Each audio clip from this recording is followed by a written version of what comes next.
It's really important to use fresh ingredients, all the way from chopping lettuce to peeling and then shredding carrots by hand.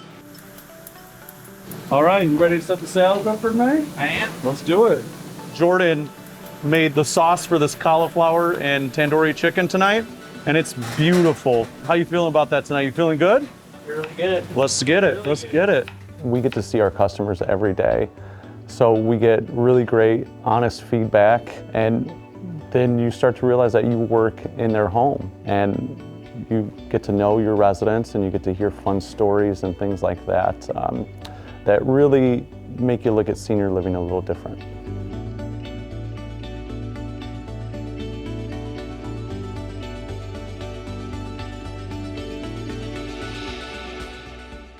When I first got out of high school, I didn't know what I wanted to do with my life, so I decided to take a job as a dishwasher. I started following the chef of the restaurant that I worked at, and I just started to soak it all in and really, really enjoy it. So when I transitioned into senior living, I honestly had this misconception that the food is going to be bland, the food is probably going to be mush, and then you come to a community like StoryPoint, and it's incredible to see and be a part of all the things that we can do with food. My mom, Carol, was a resident here at StoryPoint for 18 months total. And I would say month 9 or 10, we had a meeting, and director told me that Mom was starting to have trouble swallowing her food. And she said that it would be best if they started to grind her food. That really hit me. Mom's kind of a foodie. I thought this was going to be somewhat of a sad setback in a way, mentally. Next 2 days, she said, "Oh, Aim, well, they have rolls, just like Graham made." And I said, "Rolls? Cinnamon rolls." Really? I was shocked.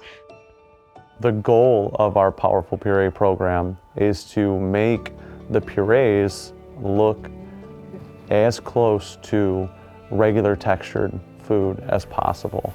You know, then this grinding of the food just was a non-issue because they took care of her like she had always just been gracious to other people. And she just really appreciated it.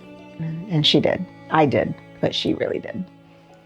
When you see that moment of the resident being able to pick up that cinnamon roll and enjoy it, it makes you feel like everything that you've worked for is worth it.